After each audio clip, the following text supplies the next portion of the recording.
All right, we are live. Sunny Days Media Football Show, Week 4. Jerry, how we doing? Good. I got hit by a car on Monday, but we're gonna be okay. Life goes on. The way you say that kind of nonchalantly is it's hard not to laugh as you say it. So that's the thing. It's inherently what happened to me is inherently funny, and like it's okay. It's okay to laugh now because I'm okay and I can walk and I have feeling everywhere I need to have feeling and cuts and bruises or whatever. But yeah, Kind of wild. Good story to tell the grandkids. 100%. How you got hit by a car. But ladies and gentlemen, we're not here to talk about how I got smoked by a Jeep. We're here to talk about the NFL. And we now have an idea about where everyone stands. I think last week painted a very good portrait of what we need to know. What do you think? Yeah, I would say so. I did a little Sunny Days in Detroit show Wednesday night. Talked a little bit about the Lions upset in Baltimore. That was awesome. That was awesome. Yeah, I'm very sad I missed that game. That's Lamar's third loss to an NFC team in his career, which is absolutely insane. But that I think what that did was that kind of reaffirmed. I mean, a lot of what you saw in the media after that game was a lot of people kind of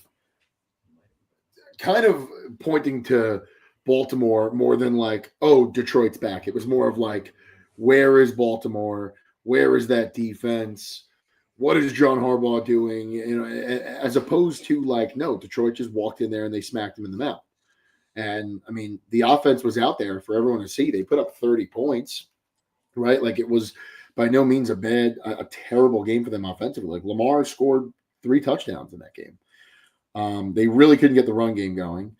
But I think that was just a product of Detroit being back, and that week 1 was more of, they were slow. It was week 1, and they kind of got their legs onto themselves a little bit against Chicago, a bad team. They got their confidence back, and then they brought the energy into Baltimore, and that was huge. And you also had a tough week 1 matchup against arguably the best team in the NFC. I mean, it's hard to say that now after what happened last week, but right. One of the better teams in the NFC you had, and that was their coming out party. But it sucks because I feel like everyone has written off Detroit just because you lost both your coordinators and not giving Dan Campbell any piece of credit here. Like, I think that's kind of inherently ridiculous, and I'm doubling up on words here, but like, it doesn't make sense to me because your coordinator, yes, it's a very important job, but at the end of the day, your head coach is the one that's calling the shots here. You know, I mean, I get it, but like, I think that's where people thought the aggressiveness came from. I think people thought it came from Ben Johnson. God, most certainly didn't. You listen to one Dan Campbell press conference, and I could tell you Ben Campbell was not the aggressor. No chance. No, They looked good, man. They looked good. They were on their P's and Q's. They brought the energy, like I said. They came ready, and they put Baltimore in a position to where Baltimore had to keep up, which is usually the other way around, especially in their home stadium, right? Like usually when you walk into Baltimore, you're usually concerned with, will we be able to run the ball in the second half? Are we going to be keeping up with Lamar? Are we going to have to just keep throwing points on the board and points on the board? And I mean, just like the Bears game, like the Lions left points on the board. I mean, the Lions had missed out on opportunities, like 2 or 3 points in that game, especially off turnovers, where they could have at least gotten a field goal and they didn't. So, I like I said, I feel a heck of a lot better about them right now. But that's last week, and that's you have the 24-hour rule. Cleveland's no joke. They're coming into Detroit. They just upset the Packers. I was able to watch some of that game last week. And this is a sneaky good 1 o'clock. This is like the first good 1 o'clock window of the year here. You've got Commanders in Atlanta. You've got the Eagles in Tampa. You've got the Browns in Detroit. You have that 9:30 game in Dublin tomorrow. Vikings at Steelers. Saints, Bills, Titans, Texans. That's going to be a snooze fest. You know what's And sneakily going to be a good game? I think it was the one you were about to say. Panthers Patriots. I wasn't. I was gonna say. I had grazed over it. I was looking at Chargers Giants. At least people in the New York market to see the Chargers here, but yeah, Panthers Patriots. I think should be a good game. I think it's going to be a little higher scoring than people think. That New England defense was very highly spoken about all offseason, And they're and just rightfully not there. so. They've made a lot of additions, and we haven't seen much from them.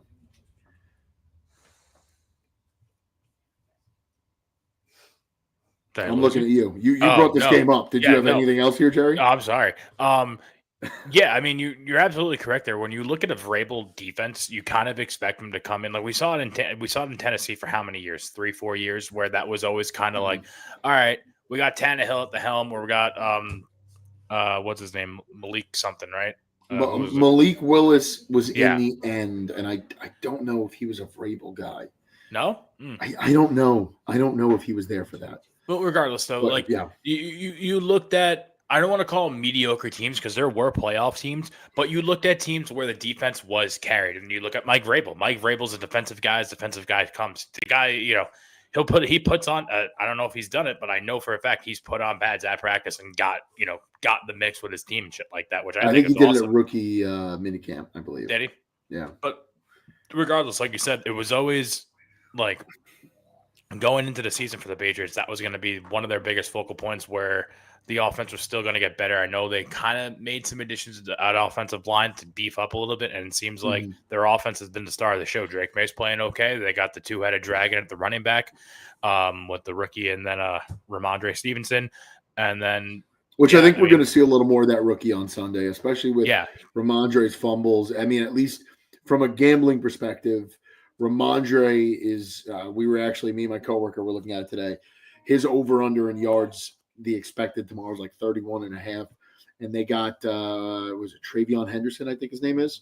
They have him at 38.5. So at a minimum, that means that the books are getting some inclination that the Patriots are going to be splitting carries on Sunday. And we're going to see a lot more from Henderson, which is good, right? This is a kid coming off a national championship. He was highly touted. And that's what you designed the offense to be. Right. And we just haven't really seen it. I just feel like, I think we spoke about it last week or the week before, that rookie running backs haven't really been making a difference just yet.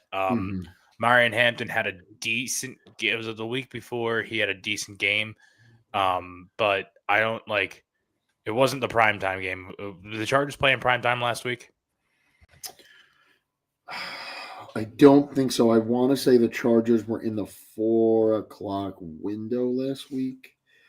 They were 4:00 window. Week 2 was a doubleheader. Week 2 was a doubleheader Monday night. Yeah. So last week, Omarion Hampton had a decent game, if memory serves me correctly, from fantasy wise. But other than that, we haven't really seen much of these rookies make a splash. And I don't know if this is a point of the system that they're in and what's going on. But when you're Ramondre Stevenson, what's his name? Refresh me on his name real fast. Travion Henderson. If you're Travion Henderson walking into not a completely built up Patriots offensive system just yet, but something where, you can see the blueprint, you can see the foundation, things are starting to kind of blossom a little bit. You want to see him excel, and it's just not exactly happening yet. But like you said, Ramondre Stevenson's not playing that well, so they're probably going to look to him to lean on and pick up the slack a little bit. We also have 2 Monday night games this week. We have Jets Dolphins, and then 8:15, an hour after the Jets kick off, you've got Bengals Broncos, which I think looked like a really, really, really good game like 2 weeks ago. Could have been. And now Joe Burrow's hurt. I do wonder what kind of fire. I mean, and it's funny too, because we were literally just talking about Browning and what a quality and competent backup he was and how he was going to win them games. And the Bengals last week looked about as bad as you could look. I ate my words on that one for sure. Not just you, Facino, who actually, who just had his boy, Jack Christopher, yesterday or 2 days ago. So congratulations to you, Facino. Yes. The Bengals got blanked 48-10 in Minnesota. That was a disaster of a game. Yeah, I really thought he was going to show up and kind of ball out, Mhm. but apparently, the guys on part of my take were talking about it. I guess Carson Wentz is the best quarterback in the world when the weather is exactly 73 degrees Fahrenheit, and that was the exact Temperature in Minnesota. measurement of temperature in Minnesota at kickoff. Yeah. So Yeah. Well, I mean, typically a dome. I think ideal. They always try to keep it between like 70 and 72 or something in the stadium. makes the most No sense. matter whether it's the fall or the winter. But yeah, a lot of good games here in the 1 o'clock window. Eagles at Tampa Bay Bucks is going to be really interesting. So Tristan Wirfs, the starting left tackle in Tampa, he's out. I want to say Cansey, the D tackle, I want to say he's going to be out, and they're missing a wide receiver. Is it Evans? Yeah, I think Evans is out too. Yes, Mike Evans is out with I believe it's a hamstring injury, but Chris Godwin's coming back. So he's back this week. Yeah, you're robbing Peter to pay Paul there. Mayfield's questionable, but he's going to be playing. He's playing, yeah. Actually, now Wirfs is questionable, so he might be playing tomorrow. That's going to be a really good game. I think it's early on. So I think it's kind of crazy that Philadelphia is -3 here. I think that's fucking nuts. They're playing that game in Tampa. Tampa Bay is no slouch. I know they've just barely squeaked by in all three of these games, and I get that. But, like, Tampa's got some cachet here. We've seen them over the course of 2 seasons be a consistently good team. The offense has never quite been there, but the defense, it almost seems like it doesn't matter who's healthy, who's playing, who's not. It's a really good defense that shows up there every Sunday for the Bucs. And it just kind of seems like whenever the Bucs lose a game, it feels like they didn't score enough as opposed to they gave up too much, if that makes kind of any sense. That's Todd Bowles, baby. And that's a Todd Bowles team. That's all right? Todd Bowles. That's a Todd Bowles team. But, like, I think the Eagles are not far off of that. They're the number 1 team in this league because they're the defending champs and they're 3-0. And I get that logic and I support that logic. I think that's fine. But I don't think they look like world beaters right now. And maybe I'm biased because I just fucking hate the Eagles and I hate their fan base. My brother's an Eagles fan, and I got to hear EAGLES at the fucking dinner table. And I want to just flip it, right? But them being -3 coming into Tampa, I think is like, that's Baltimore. If you're on the Bucs roster, that's Baltimore material. Because you're getting 1.5 points off the bat for being a home team. I think that's not so. You're telling me at a neutral location, they should be -4.5, -5, almost a touchdown over the Bucs. Like, I think that's fucking crazy. Wait, you said neutral locate? Like, what do you mean by neutral location? So if they were at a neutral, like, let's say they played. If they were, Dublin. Yeah, okay. Let's say they were the London game tomorrow. It would be Eagles -4.5. It'd be a whole 1.5. Or no, it'd be Eagles -5. I think that's fucking nuts. I think the Bucs are better than that. I think the Bucs outright win tomorrow. I don't disagree. I think I had the Rams winning last week, which probably should have happened, right? Like, I mean, special teams matters, and Eagles absolutely earned that win, but that's a crazy win, right? Mm-hmm. Like, that's a game, if you're a gambler, you took Rams money line or Rams minus money, like, or minus, a -1.5, 2.5. You still feel good about what your process there. You were just, a field goal got blocked, and that's what happened. The guy took it in the house. No, you called your shot on that one, and for the entire game, I was motherfucking you saying, why didn't I listen to him? He was so right. I bet the Eagles, I had him in my parlay. It didn't cash, but that's neither here nor there. And I was just like, why didn't I listen to him? He literally said pound for pound, this was going to happen, and then it did happen. And then I was watching it live on my phone, and the block kick happened, and I went nuts. I thought it was crazy. You can't bank on that happening, though, every game. I know the Eagles kind of made a point of it last year, which is the fuckery black magic thing happening week in and week out to do whatever. And I think now, I think we've seen, I don't know, I don't want to say that's necessarily just a stereotype for the defending champs, because I don't believe it is. I do not believe that's the case. I think the Chiefs were the darling for a while, and now the NFL is seeing everything that Philly is bringing to the table. And honestly, they probably should have saw it the first time they won, because I remember when they beat the Patriots, it was pandemonium in Philly and across the league and everything. They were the darlings everywhere. And now they're kind of like, they're not the darlings. I think they're back to being like the scumbag fan base that everyone knows that they are, but they're also a cash cow for the NFL. And I think the NFL knows that, and I think they're going to capitalize that on where they can, minus the fact that they're calling the tush-push closely, which we did not see last week. So I don't know what the deal's going to be with them. All that being said, though, the Eagles are 100% due for a loss here. I know that's easy to say on week 4, but watching the game they played last week where they kind of had no business winning that game. And granted, a good win's a good win, and a win's a win for that matter. Any given Sunday, everything counts.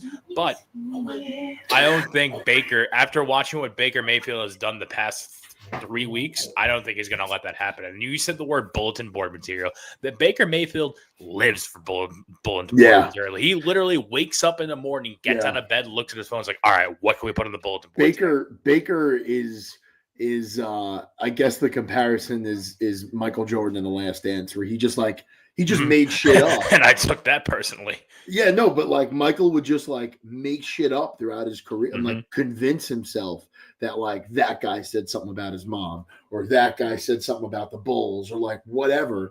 He just like made up villains to like get the team going. That's what Baker's doing, which fully support that. Whatever you got to do to get the boys going, there's nothing wrong with that. Not at all. I mean, just from a gambling perspective, Bucks are plus 165 here on ESPN Bet. I would imagine you're getting better odds at FanDuel. If this is a game that you think the Bucks are winning, if you're taking this with like 2 other things, like let's say you're going to take whatever, Baker over 200 yards or whatever, Godwin to score or something like that, I would fuck around and I would take the Bucks at minus points here. I mean, if you're going to have one big parlay with a bunch of teams winning, whatever, you take the money line. But I'm at the point of, if you think Vegas has it wrong, don't take the money line. Take them at minus 2.5. Take them to win by a field goal, or take them at minus 1.5. You're big on that. You are big. I like doing that, because if I'm gonna go against Vegas, like Vegas is the one doing all the research. Vegas knows a heck of a lot more than you and I know talking on YouTube at 7 p.m. on a Saturday.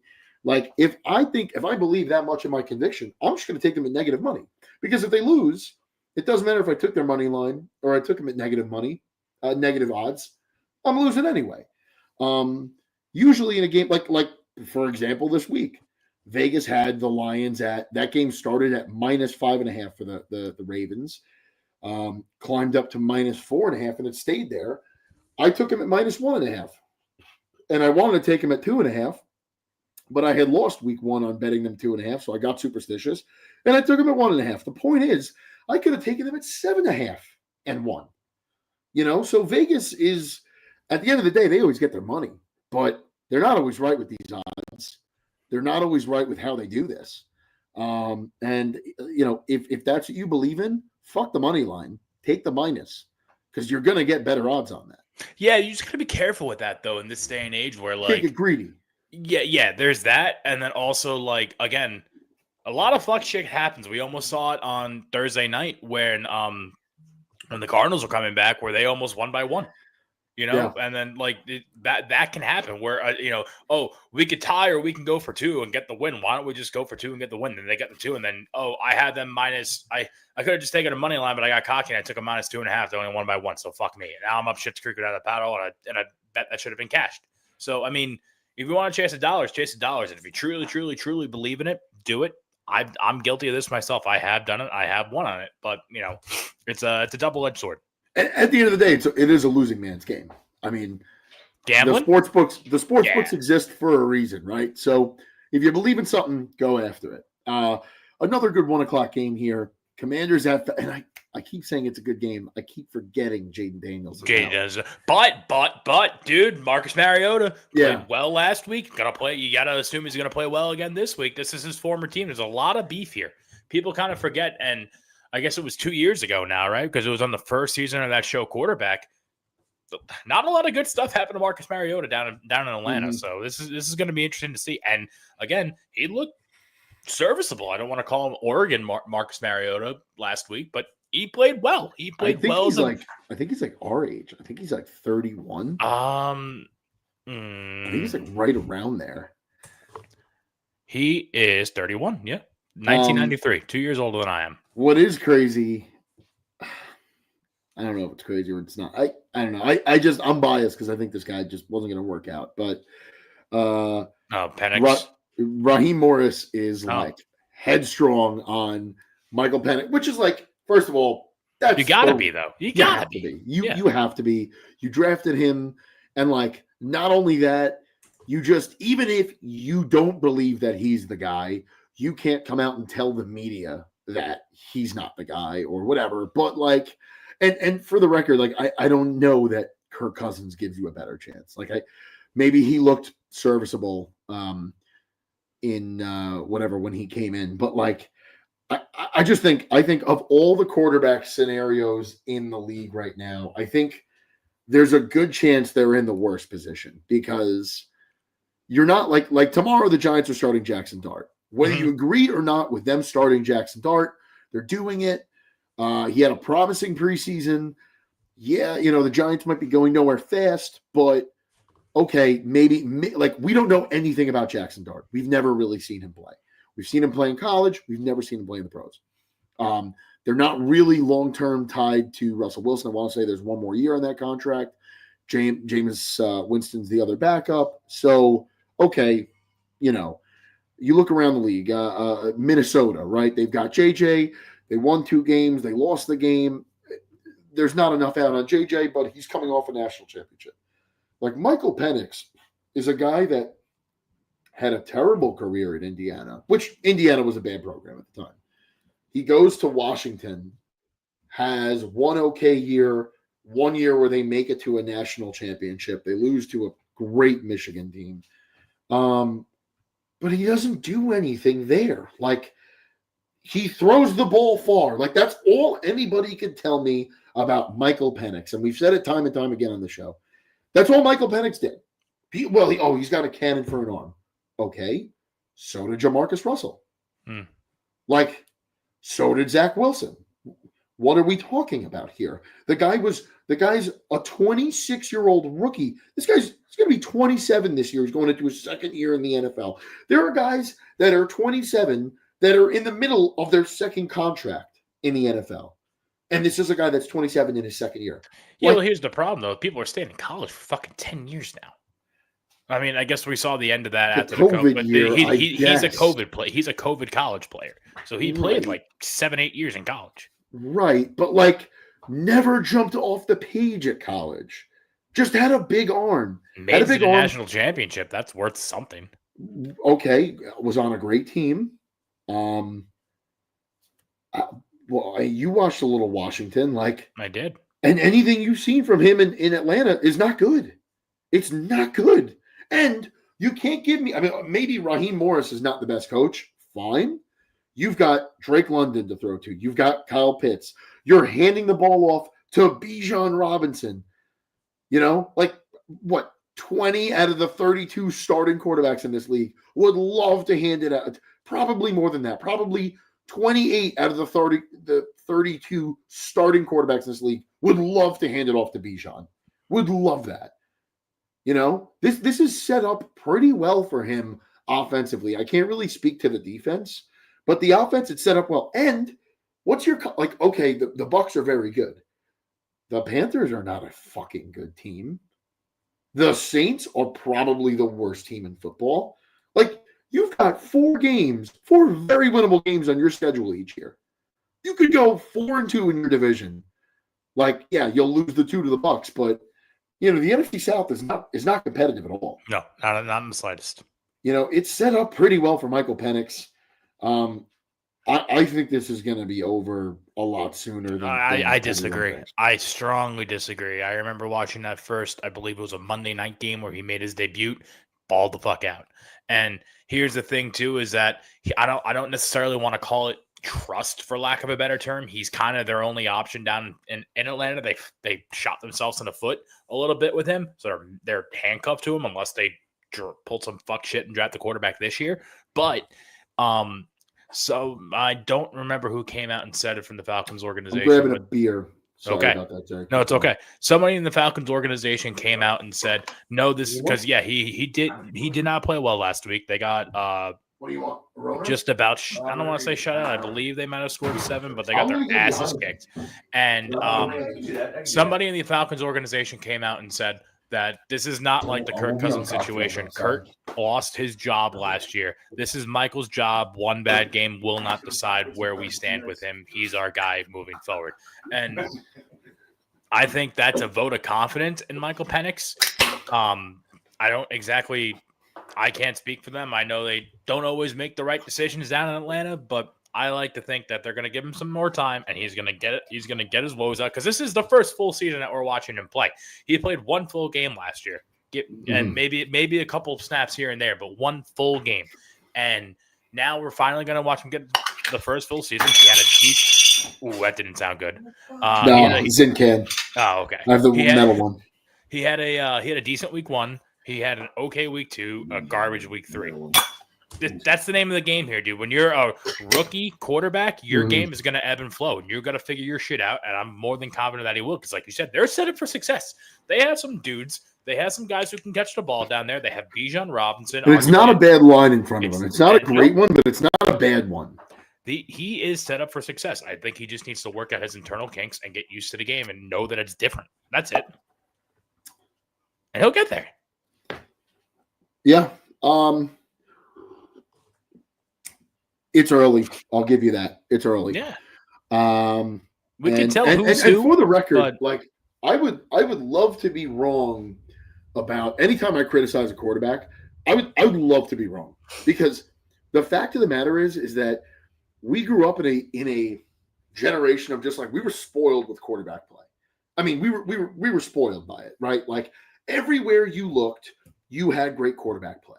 You had Drew Brees, you had Phil Rivers, you had Eli and Peyton and Tom and Aaron and Stafford. And I mean, a guy that no one even talks about anymore, like Matt Ryan. Matt Ryan's a borderline Hall of Famer. Phil Rivers. Right? Phil Rivers. I don't think he's a Hall of Famer, but like, Phil Rivers was a really good quarterback. And we just watched those guys week in and week out. And now we're at this point where you can maybe trust, of the 32 starting quarterbacks in the NFL, you could maybe trust like 10 of them in a playoff game. Like that's pretty much where we're at. Where like, that's just, dude, we have the same conversation every single week. It's because of the product that college football has made these quarterbacks feel the need to shape their game around. No, I know that. We have the conversation every week. I'm just saying, like, that's kind of just where we're at with quarterbacks. And like, what I'm saying is, I don't want to sound like a Debbie Downer every time I criticize one of these guys, but it just, I feel like the media runs out of shit to say with some of these guys, and they prop them up, and they just want to create excitement. I mean, we saw it in Chicago with Caleb Williams. Like, they just want to create excitement. They just want to artificially prop up these guys when there's just not much there, and that's where we are. But they're also being overvalued as hell. Is it plain and simple? Yeah. You know, a lot of those guys, the way they are. Oh my God, yeah. I don't want to say a lot of those guys weren't first rounders. No, they weren't. They weren't drafted 1-1, 1-3. You know, for fuck's sake, Brady was drafted. Brady was Mr. Irrelevant. You know, like shit like that. Like, yeah. And like, I mean, think about it. The actual Mr. Irrelevant was Brock Purdy. And he's playing. He's not bad, dude. He's not playing like he was, but he's not bad. But like, if you look at the level of play you get out of a Brock Purdy, and you look at like even Russell in his prime. Russell was a 3rd-round pick. Mm-hmm. Like, obviously looks bad now, but in his prime was a fantastic quarterback. Like, look at the difference between, you know, those guys and like your Anthony Richardsons. It's just like, it's crazy how we're overvaluing these guys. But we'll keep it moving. Really interesting game here. This is in the 4:00 window. It's in LA. Colts at Rams. I think I'm going to have the main TV on that in the 4:00 window.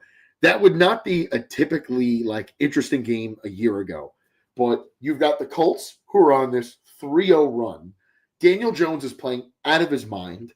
I don't know that I quite believe it, but statistically, you can't deny It's getting harder and harder to it's deny it. getting- It really is. It's getting really hard to keep saying this guy sucks. And Yeah. I was the one, agreeing with Giants fans. Like, this guy fucking sucks. There's nothing good that this guy does, blah, blah, blah, blah, blah. But, he looks really fucking good in Indianapolis. He's not making mistakes. He's throwing for touchdowns. He's running all over the field. He's making good decisions. He's very clearly, has a great rapport with that locker room. Everyone seems to love him there. I think if you had told someone the Colts are going to be 3-0, I don't think it would have been super crazy. What I think would have been super crazy was that, hey, the Colts are going to be 3-0. Daniel Jones is going to start all 3 of those games, not out of necessity. He's going to start because he won that job, and he won't throw a pick.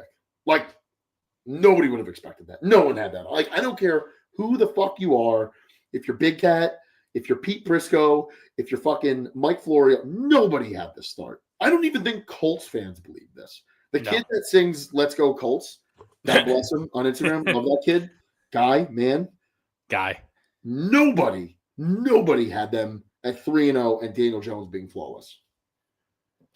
The ghost of Jim Irsay. I'm going to give the ghost of Jim Irsay more credit than I'm going to give Daniel Jones. And that's just me, again, looking to be a doubter here because, we watched Daniel Jones play shit football with one playoff win. We'll give him credit where credit's due, but shit football for 6 years in New York? Yeah.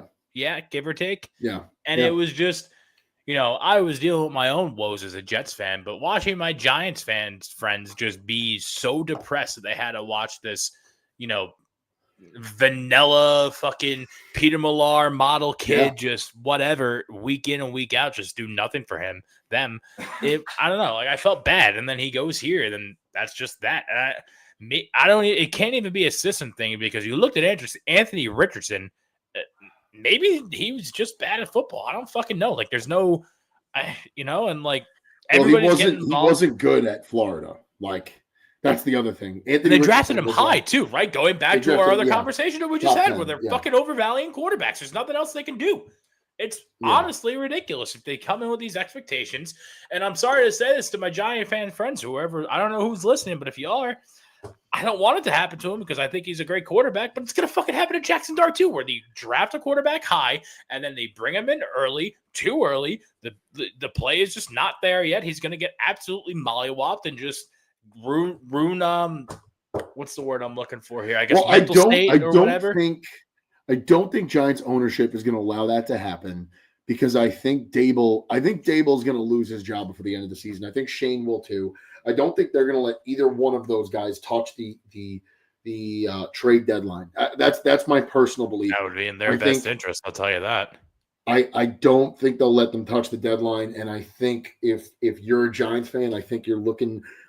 I don't think it's the worst future here because if you can get those two guys, or if Shane does the right thing by the franchise, which he won't because he hasn't, but the right thing for this franchise at the deadline would be offloading everything you could offload. Yes, that includes Dexter Lawrence, right? Getting the draft. That's a bold take. I don't think it is. Was it bold for me to say TJ Watt should have been traded last year? Probably not, right? Because the Steelers were a first-round exit once again. And now you're just going to watch that career waste away. I mean, I go back to it every week. The Lions are in this position because they had to rip the Band-Aid off. They traded Matthew Stafford. It sucked. It was terrible. But it set them up for where they are today. They were able to rebuild in a matter of 2-3 years, as opposed to really 2 years, as opposed to what are the Giants going through? What are the Jets going through? It's this endless cycle of a good player here, a good purgatory. And these guys go to other teams. Daniel Jones, Saquon Barkley, now fucking Sterling Shepard. These guys go to other places and they excel and they're good. And I used to think that Brian Daboll was a top coach in the NFL. I don't think he is. I think he must be a bad coach because this team just can't put it together. And Joe Shane's not giving him any help. He's not giving him any help whatsoever. I agree with that. But the best thing the Giants could do would be to fire the both of those guys, or at a minimum, fire Joe Shane. Yeah. Offload guys at the deadline and let your next GM decide if Brian Daboll stays on. Brian Dable's out of fucking chances. Get him out of there too. I I don't know. And it's a shame because he did such great things in Buffalo, but like Buffalo hasn't skipped a beat since he left. He also wasn't a head coach. Right. You know, but how many he ran great that offense. coordinators do we see go get head coaching jobs and just shit down their leg? You know, it happens. That's the name of the game. You're a coordinator. Sorry, dude. Give it another shot maybe 10 years down the line somewhere else, but you are not a head coach right now. Right. And I think Giants fans are coming to that realization. And that sucks because when he got hired, like I said, like I thought that was a phenomenal. I didn't know anything about Joe Schoen, but I thought Brian Dable, like they're going the right direction. This is the right guy for the job. He's been an assistant for a long time. He's been a coordinator. He's shown he's competent. He's had a lot of success. He's had playoff success. And it's kind of just it's gone to hell real quick. But Colts Rams, I think that's going to be a really good let's reel it back in. Here's the thing though with the Colts that kind of makes me scratch my head a little bit. I mean, I'm trying to pull up their season stats here, but like Michael Pittman is I guess he's tied with Tyler Warren for highest most targeted receiver.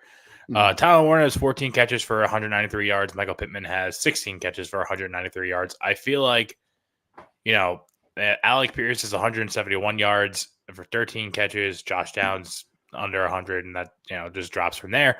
But like, it's just weird the way they're spreading the ball around. They don't have like a guy. I guess Michael Pittman is their guy on paper, but he hasn't been a guy in 2-3 years now. Like it's not. Mm-hmm. I guess he's not a big name. He's not the name you think of, right? A testament to the Colts, I guess. But shame on me, egg on my face that I didn't keep Jonathan Taylor in fantasy this year because he's having himself a season. He has 60 carries for 338 yards. That's averaging 5.5 yards a carry. That's pretty solid. It's not groundbreaking numbers there, but that's gonna win you games. I do think if it's a Cinderella story, I think it takes a pause this week. I think the Rams are pissed. I think they let one slip through last week. They had an opportunity to really kind of not shock the world, but like put a stamp, put themselves on the map. Yeah. But here's the thing, though, is that call it a Cinderella story, call it what you want, but losses happen. One loss doesn't derail an entire. No. If you're a good team, you're a good team. You take a loss on the chin next week. All right, fine, whatever. Erase the whiteboard. Let's do it. We're on to the next one. That's it. How many times have you said that when the Lions lost? We're on to the next one. It's fine. Rent's due on the first, and we got a game to play on Sunday. That's that. It's fine. Right. The question is, if they lose, how are they going to bounce back? And if they don't bounce back, then what? But I think that you could lose to this Rams team, and you shouldn't skip a beat. You're playing in the AFC South. It's a joke of a division. There's no one, who's threatening you. The Jaguars, who shit down their leg by Halloween every year. So, like, I think the Colts are in a prime situation. Like the Texans are going to hell in a handbag real quick. Fucked, dude. The Titans are so fucked. Nowhere near it. The Colts have it, right? They have like nine wins will win this division. Potentially 8 wins may win this division. The Colts are right there, and I think this is a team. The Rams are a team that you could lose to, and like you just said, you suck it up. It's on to the next one. I mean, the Rams should have won last week. They took their foot off the gas in the second half. They kind of coasted when I think they should have continued to play aggressive. I think they looked at it as, wow, Philly's got a really good defense. Let's not make a mistake here. And in the end, the mistake you made was not being aggressive enough, not pushing the ball down the field enough, not trying to score enough. And that's why Philly was in a position to block a field goal in the end of the game to win it the way they did. Had you stayed aggressive, you would have won that game in Philly, a game that you probably had chalked up as a loss on your schedule. That's a bonus win, right? Like this week against Baltimore, that I expected that to be a loss. We haven't beaten Baltimore since 2004. I expected to be 1-2, looking up from there. We're now 2-1. Like, this is a win. I also didn't expect to lose to the Packers, so I guess all things equal, but that's a good position to be in. And I think the Rams recognize that. They've got a seasoned head coach. This guy knows what he's doing. This quarterback knows what he's doing. As long as Matthew Stafford is healthy and slinging the rock, he's looking good, dude. He played a good game last week. He's looking real good. I got to eat my crow there because I thought he was cooked after the reports we were getting in the offseason, dude. I thought that was it for him. No, as long as that man can step on the field, the Rams always have a chance to win. Yeah, Rams always have a chance to win. You want to get into, well, I guess big one here, probably the biggest 425. Ravens at Chiefs. Yeah, this is gonna be this is a this is a big game. Yeah. For a lot of different people, this is a big game that I'm kind of looking forward to. I don't want to give the entire, you said you're gonna have Colts Rams on your main TV. I'd be remiss if I'm watching any other game besides this one. I've got, so of the 3 TVs, let's see what Colts Rams is Fox. So if I have to look at the listings, if New York is getting that, then I could probably throw Colts Rams on the second TV. Oh, there's going to be 2 national games, then yeah, because Colts Ravens. I think Chiefs those Ravens is are on all going to be CBS. Yeah, and I imagine that's going to be a national game. Yeah, I would think so, because the other CBS game is Bears Raiders, and I'm trying to think. Yeah, the Jaguar. Yeah, I think those are going to be the 2 national televised games, as long as they're both on. Sometimes Fox doesn't have a game at 4 o'clock and CBS does or whatever. But yeah, I mean, look, dude, this is going to be a big game for the Chiefs. I know we're a pro Ravens podcast mainly because one of our biggest listeners is a diehard. But here's the thing, dude, Xavier Worthy's back, and I don't want to just lean on him and give him, suck him off a little bit because I have him on 3 different fantasy teams. But that's a huge addition for Patrick Mahomes. If you've been watching him the past couple of weeks, I think I've caught 1 or 2 of their games. He has literally he's running around he's running around like a chicken with his head cut off in the pocket because he has nobody to throw it to. You throw it to Hollywood Brown, sick, hit him right in the breadbasket, he drops it. You throw it to fucking Travis Kelce. Oh wow, I'm too busy. I don't know, jet setting the world with my pop star girlfriend. I'm gonna drop a pass in the end zone that would have won me the game and let that be that. Like shit like that. Like it's not his fault, and you can rely on Xavier Worthy. He's a very trustworthy receiver. And then on top of that, we're going into week 4, 2 more weeks where Rashee Rice is back. So I'm not saying anything. They haven't looked great. Their defense has had a lot of holes for their big, bad Kansas City defense that we have seen in years past. But once Rashee Rice gets back, fucking look out for Patrick Mahomes, dude, because that's Rashee Rice and Xavier Worthy on that offense, dude. That's a 1-2 combo that you don't want to be fucking with, especially after such a slow start that they've had. Ravens are also favorited here. Yeah, -2.5. Don't love that. That's kind of wild. That's a silly line. And I'm not. I don't think it's a silly line. I'm just surprised. Like if I was setting the line for this game, I would do the same. I would say I'd make it a pick'em. Oh, okay. I mean, I could accept that, but I just don't. I don't think the Chiefs have earned the right to be favored in this game. They've shown us nothing. I mean, they played the Eagles close. What have the Ravens done, though, on the flip side? Not to hate on them, but, they beat the shit out of the Browns. Whoop-de-doo. They lost to the Bills. That was a great game. I understand. Probably one of the best football games that have ever been played. Whatever. So that's way in the past now. That's week 1. We can't dwell on that now. We saw they played against the Browns. You can't really count that for whatever. I know they beat the Packers. But what about the way they played against the Lions? I think this game is a deciding factor. And for the record, okay, I think the Ravens can lose this game and still make the playoffs, right? I think the AFC North is weak. I think the Steelers aren't good. The Bengals are done. The Browns, maybe they'll take 3rd place in this division. Like the Browns aren't going to do, and the Browns very well could win. I'm saying this full well. The Browns might beat us tomorrow, right? I'm not saying that they couldn't. I'm just, if you had a gun to your head, like I think the Ravens can survive 1-3 easier than the Chiefs can. The Chiefs have a really tough schedule ahead of them. Really tough. I mean, they've got to play the Broncos twice. They've got to play the Chargers twice. And they've already lost to the Chargers once. Just looking at the Chiefs' schedule here, right? They've got to see the Broncos. They've got to see the Bills. They've got to see the Commanders in the end of October. So, Jalen is going to be back for that game. By then, yeah. They got to see Detroit on October 12th.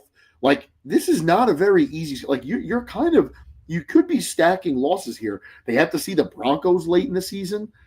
Like, if you're the Chiefs, you really can't afford to lose more than 4 more games this year. Commanders, Bills, Broncos, back to back to back. And if the train's still rolling with the Colts, you got the Colts after the Broncos. That's right. So, like, I don't I don't really see it here. If the Chiefs lose, I don't really see. I don't. Not that they can't make the playoffs, but like, man, they're going to have to go on an incredible run to do it. And like, I think their schedule kind of prevents that. The Ravens, however, I think, are in a position where they could win 9 or 10 games and win their division. They won't have a bye. They won't be the 1 or the 2 seed. I think that's going to be the Chargers and the Bills. Here's the thing, though, dude. I think you're discounting the Steelers a little too much. If the Steelers win this game at 9:30 a.m. tomorrow morning, I'm not saying they're on the map. I'm saying they're friskier than people are giving them credit for. That's it. I understand they're playing a broken and battered Vikings team. I get it. Fucking what's Carson Wentz going to do for you? It's going to be a fucked up game in Ireland regardless. But if they win that game, they're going to be 3-1. That's a good record to have. They're going to be on top of the AFC North. It's not – they can go on a little bit of a run. They have an easier schedule. Look at this Steelers schedule ahead. Just November alone, you've got the Colts, the Chargers, the Bills. You have to play the Lions a few days before Christmas. You play the Browns. You play the Ravens again. Did they play the Ravens yet? No. They still have to play the Ravens twice. Yeah. Like, that's really they play the Ravens on December 7th, and then they play them on January 4th. Like, that's a really tough schedule for the Steelers to fucking win. You're banking on the health of Aaron Rodgers, which has not been there past 4 seasons now. It's just I think it's a recipe for. That's why I'm just saying. I think gun to your head, you're going to take the Ravens winning this division. 585 yards, 7 touchdowns. I know I'm supposed to be mad at him, but he's not playing bad football, dude. He's really not.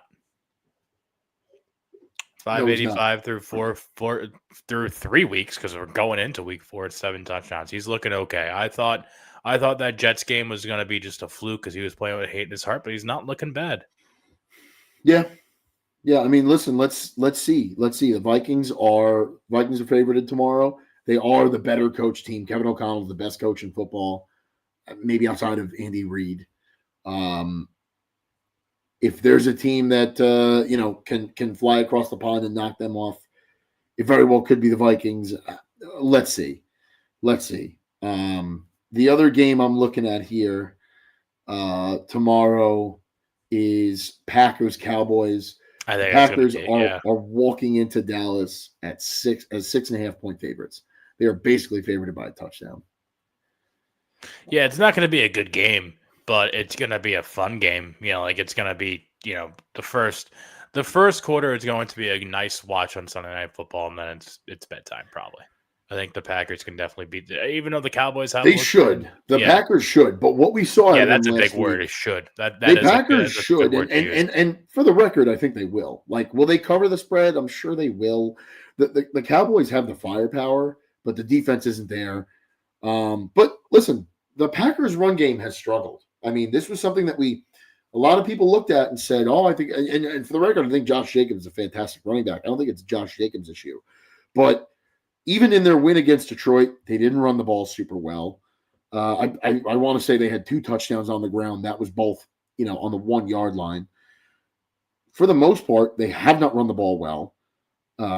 Jordan Love looked terrible last week. It's Jekyll and Hyde, right? Like that's what we get out of Jordan Love. It's Jekyll and Hyde. It's 2, 3, 4 weeks of really good football, and then bad football, and then he gets hurt. And then he's another one with this endless cycle of like, is he a top quarterback in the NFC? Like, let's see the guy put a full season together before we say these things. Let's see the guy go through a full season, play consistent football, not shitting on him or anything, but I think sometimes people prop him up and talk about how he's underrated. I think he's rated properly. This is his 3rd season? No, I think it's his no, it's his 3rd. It's his 3rd. Yeah. Right? 23 was his. Well, he sat on the bench a couple of years in Green Bay. His 3rd season as a starter. Right. Yeah. I don't know. I think the Packers are kind of, maybe it's not so much the Packers, but the people are playing the the signs game where it's like he's 27 years old. They made a big move for Micah and like all this stuff. All roads are leading to Rome. Fucking Rodgers did it and Favre did it. Listen, that game only gets you so far. A couple of years ago when the Rangers went on their Stanley Cup run and got knocked out in the Eastern Conference Finals, all the roads were pointing back to 94. Everything was the same. There were so many parallels, and guess what? They fucking lost. So it's, it's a nice narrative to have in your back pocket, especially if it does happen, but it's not something you can rely on. So you kind of do have to put up or shut up. And Green Bay has no shortage of guys to catch the ball. They have a handful. They have a solid receiving room, if you ask me, between Matthew Goldie and Romeo Dobbs is having an absolute surge. They've got a group of twos. Which is not a bad place. I know Jaden Reed's hurt, but it's only a collar. To my understanding, it's only a collarbone. He should be back in a couple weeks. So there's your big three right there. And then, like you said, you got Josh Jacobs. Josh Jacobs can also catch balls. So it's not, he has options. He has targets. Can't really excuse it. Let's get into my game and your game. Let's start with you. Okay. You Jets at Dolphins. Are the Jets getting their first win Sunday? Yeah. Monday night. That's I think you should, man. I think you should. The Dolphins are bad. So are the Jets. No, last week fucking demoralized me, man. Last week hurt, especially after I yelled at Vecino in his face about how he's a fake. I didn't call him a fake fan, but he was just pissing me off the way he was going about everything. And I tried my best to hold out hope, but last week was a tough watch. But hey, listen. But you came back in that game.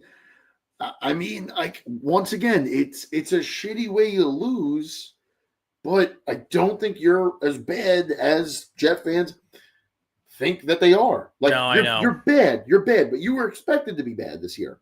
The fact that you're making it a game in the end of every game so far, other than week 2, you played the Bills.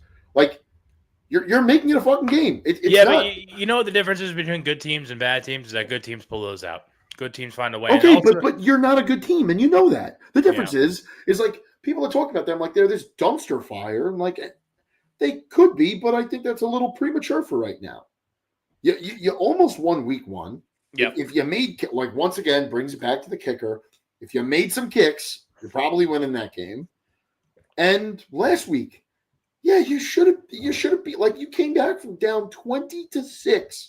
You made that game come down to a field goal with 4 seconds left. I think that shows some resiliency. I'm not saying that there's no moral victories, and I get that, but man, this looks a lot better than what we were watching last year. For sure. So and we talked about it a couple times.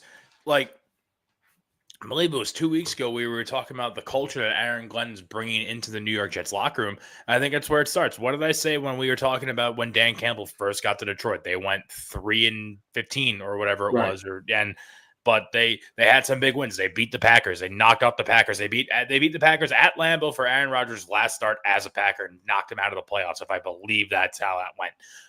That's the type of shit where that happens in year 1. Then year 2, you build a little bit on top of that. Then year 3, you build a little bit on top of that. Maybe you get a wild card spot. Then year 4, you'll win the fucking AFC because something happened to the Bills. Who knows?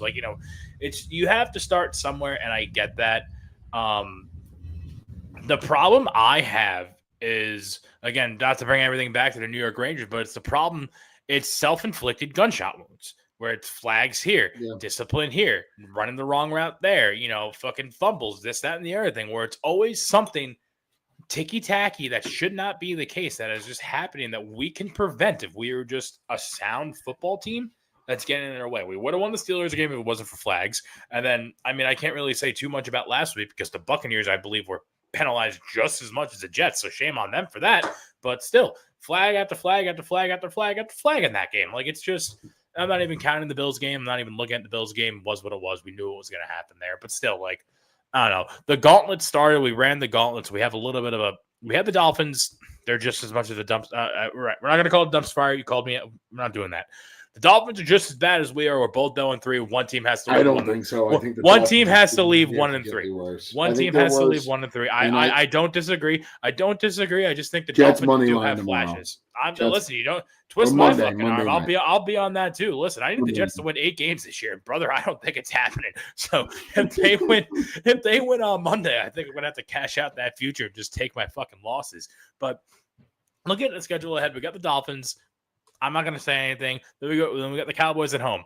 That could be. I think we have a better shot at winning against the Cowboys than we do against the Dolphins. The Dolphins fucking hate the Jets. We hate the Dolphins. It's a divisional rival, but we'll see who gets up for that. It's in Florida. It's probably gonna be hot as balls, but it is a Monday night, so that might help our cause. Then we got the Broncos. That's gonna be trouble, but it is abroad, so that might help our cause a little bit. Then we got the Panthers. I think we beat the Panthers. We got the Bengals on October 26th. I'm assuming that's before Burrow gets back, so that might work out to our benefit. Browns, anyone's fucking game. Who knows with that team? And then you got the Patriots. And we put the Ravens, Falcons, and listen, moving ahead, the hard part is behind us. We don't see the Bills again until December or January, I guess, at this point, because it's the first week of January. Yeah. The hardest game in our schedule, other than the next Bills game, is going to be the Ravens game. Other than that, the fucking window's wide open, especially if we win Monday and then we could sweep Dolphins again in December. Shit, brother, we might be looking at a fucking wild card berth. The gauntlet is ran. These first 3 games were going to be the hardest 3 games we played. And then after that, I don't know. And maybe I'm just being a delusional fan full of hope. I don't know. But let's see. Jet the fuck up. I'm not losing hope. I'll still be watching every Sunday, Monday, Thursday, whenever the fuck they play. I don't care. This is it. That's the right attitude. Yeah, man. And then we've got Lions, Browns. I went into this a little bit on the Sunny Days in Detroit show. It's going to be interesting watching Myles Garrett on Penei Sewell. That's going to be a great matchup. Lions should win this game. You just beat Baltimore in Baltimore. The Browns are coming off a big upset of their own, but you're playing this game at home. You got to keep the momentum going. I want to say the Lions bye is it's a week 8 bye. So you got to stack some wins here. I think, if you could go into the bye with 2 losses, I think you're in a good spot. And then the bye kind of coincides. It's like 2 weeks before the trade deadline. So it allows you to kind of see where you are, before you're adding something. But, the Browns have done a really good job. I mean, they've right now number 1 defense in the NFL. They've done a great job against the run. I think if you could run the ball just enough to set up your pass game, this isn't a game that the Lions need to put up 45 points. I think if you could put up 24, 26 points, I think you'll win this game. And this is a game I don't really need them to be concerned with the spread. I was just about to say, how do you feel about that? Because I don't love that. That's a lot of points. I don't love a 9.5 spread. So I think they'll either clear that by 3 scores or they'll keep it tight. So I'm not going to take them at 9.5 tomorrow. I'll probably put them in a parlay and take them at 3.5 or 2.5. I'll tease it, buy it down a little bit. But that would be my extent on the gambling there. Browns defense is good. It's good. It's tough. They stop the run. They stop the pass. And they can run the ball now. Now that their DC Quinton Judkins or whatever, he's playing okay. Yes. And their DC, Jim Schwartz, was a Lions head coach. Got fired in 2013, and the next year in 14, or no, was it 14 or whatever it was, 2019, something like that, when he was the Bills DC, he asked his team to carry him off the field after the Bills won. So there is a little bit of a vendetta. I think it's more so with the fans because none of those guys, other than Taylor Decker, no one's still there from that team. But fuck that guy. Fuck that guy. Fuck Jim Schwartz. I used to really not hate on him. I mean, he kind of lost control of a good thing there, but now fuck him. Fuck Jim Schwartz. Hey, if you're not with us, you're against us. That's right. You said something interesting though with the whole. You had a big win, and you're coming off that win. You got to carry the momentum. I understand that college and the NFL are 2 completely different fucking sports, but I looked at it today, dude. So I bet Cuse today like an idiot. Coming off that big win against Clemson, right? You got to think that they're going to carry that momentum and just go in. And I think Clemson's just that bad. Yeah, well, they lost.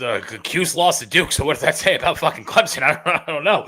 But listen, it's tough to carry that momentum when you go into, I don't want to call that Ravens win emotional because I don't think it was that emotional because they're not what they were at this point last year. They're not a rival. Yeah, like it was a big win. Don't get me wrong, but it's not like something like that where it's like. I think that was a measuring stick game of just like We knew Moving that day. we've had issues with that team in the recent past, and like that's a measure. Like you just know that they're on that same level as the Bills, and you know, like okay, if this is where we are against the Ravens, you know, if we clean up X and Y, we've got a good chance at beating the Bills. I think that's how you look at the Ravens. Like if you could beat the Ravens, you have a chance of beating the Bills, and they're the class of the AFC. But I don't think we see the Bills this year. Right? I don't think we do. Real quick. No, we don't see. Yeah, you do in fucking February, man. yeah. And if that's when we see them, I'll take it. But no, you don't. We don't see them this year, so it was a good. Like I said, that's all that game was. It was a measuring stick. You have the Chiefs in what? I have the Chiefs. I don't even know where I have 10, the Chiefs, but 10, I don't have 12. Them in what? 10. You have the Chiefs in 2 weeks, 10-12 at Arrowhead. Yes. Sunday night football game. That'll be a good game. Yes. If the Chiefs turn it around. That's going to be Rashee Rice's first game back, I think, right? Could be. Week 7. Let me count that out real quick. 1, 2, 3. Jerry, I do have to wrap this up here, though. Nope, that's his last game. Okay. I hate to say it to you, but I don't think my sympathy post got us any additional listeners. Everyone just reached out and said, "Oh my God, what happened?" And they're missing the point. The shock value was to tune into the show, folks. God damn it! I think your accident. I think your incident accident took away from the clicking on the link. So. Shock value. Give the people some shock. Were you wearing mascara right now? No, it's for the shock value. Just all right, bring us home. That's week 4. I got nothing else. Yeah. Thank you everyone for tuning in, and we will see you all next Saturday. Yes, sir. Let's go Lions.